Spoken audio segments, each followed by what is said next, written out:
Bonjour à tous, bienvenue dans Paris Turf TV, notre émission reçue 5 sur 5. Nous allons nous intéresser au quintet de mardi avec François-Charles Truff. Bonjour François-Charles. Bonjour Francis, bonjour à tous.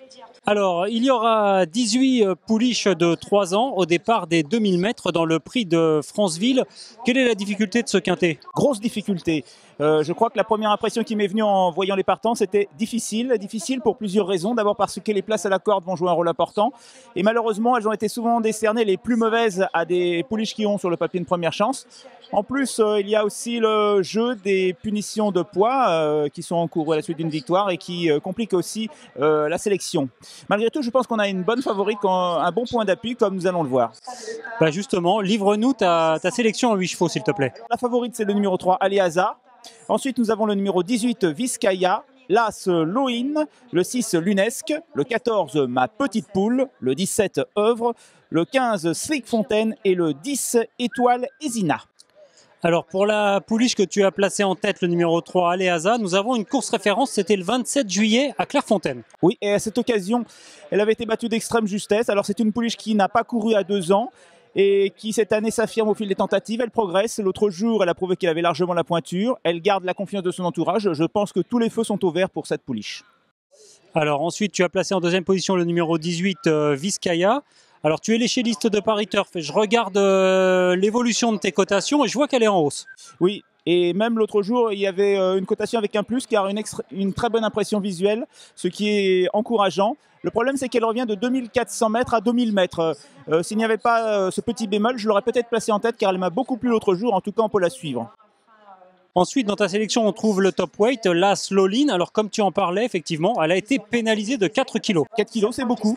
Mais bon, c'est une pouliche en plein épanouissement. Je sais qu'elle est estimée. Je sais que les jockeys ont hésité d'ailleurs parce qu'il a 2 représentants au départ de cette course, l'entraîneur Segorbe, et les jockeys ont hésité. Laquelle fallait-il choisir? Fallait-il privilégier la classe, mais avec un poids qui paraissait défavorable? Je pense qu'elles se tiennent d'assez près. Petite préférence malgré tout pour celle qui vient d'être battue l'autre jour et qui est ma favorite. Alors après, il y a le numéro 6, Lunesque. Elle a terminé 3e pour son premier handicap. Oui, et ce jour-là, eh bien, on l'avait retenu dans notre prono pour l'émission 5 sur 5, car c'était la grosse note, on l'avait repérée précédemment à Dieppe. Elle a confirmé l'impression visuelle laissée ce jour-là, donc elle doit percer dans ce genre d'épreuve, c'est logique. Qu'est-ce qu'on peut dire sur Ma Petite Poule? Je crois que tu l'aimes bien. Oui, c'est mon outsider préféré, car elle dépend d'un entraîneur très habile dans toutes les catégories, hein, aussi bien avec les bons chevaux, mais également avec les handicaps. Il sait préparer ce genre d'épreuve. La pouliche est sur la montante, pas mal placée, elle peut se révéler très très vite. Alors on va parler d'un cheval qui n'est pas dans ta sélection, François-Charles, si tu le veux bien. C'est le numéro 11, Oulara. Qu'est-ce que tu en penses déjà? Eh bien pour moi, c'est une pouliche qui peut réussir plus tard dans ce genre d'épreuve, mais elle ne l'a pas encore prouvé, alors j'attends de voir.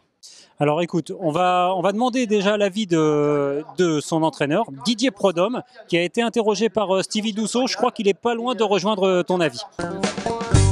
En dernier lieu, je savais qu'elle manquait de conditions physiques et en plus le terrain était beaucoup trop léger pour ses aptitudes. Donc voilà, c'était une reprise de contact, elle a profité de courir sur place. Elle est bien montée à l'entraînement. Maintenant, elle peut manquer un peu d'expérience. En 35, je pense qu'elle est appelée à réussir au niveau des handicaps. Parce que s'il n'y avait pas l'arrivée là, elle va baisser. Mais c'est une pouliche que j'aime beaucoup, qui a du physique et qui devrait réussir au moins avant la fin de l'année dans les bons handicaps. Il faut absolument du terrain souple. Elle n'a pas des très bons pieds, donc elle a une attitude certainement à un terrain collant, voire lourd. Donc s'il venait à pleuvoir au début de semaine, ce serait parfait. Donc on attendra effectivement, comme l'a dit Didier Prodhomme, peut-être pour voir Oulara, qui devrait trouver sa voie à ce niveau. Oui, oui, certainement. Durant l'automne, je la sens bien pour un petit quintet, style, on verra, à Saint-Cloud. Alors après ta sélection, François-Charles, j'ai envie de te demander un chocolat pour cette réunion de mardi à Deauville. Eh bien, ça sera dans la dernière course. Je vous conseille le numéro 11, Legaspi, qui semble vraiment proche de son jour. Après un passage vide, eh bien, c'est le retour en grande forme. Et surtout, c'est un sujet qui a toujours bien fait la PSF et particulièrement ce parcours. Donc, il y aura peut-être 10 contre 1. C'est une belle cote. Écoute, merci beaucoup. Mais le plaisir était pour moi. On va suivre ça de très près. On va d'ailleurs se quitter avec ta sélection et un conseil de jeu. On se retrouvera mercredi, mais ce sera avec les trotteurs pour Vincennes, un quintet à suivre avec les trotteurs. Bonne chance à tous. Au revoir.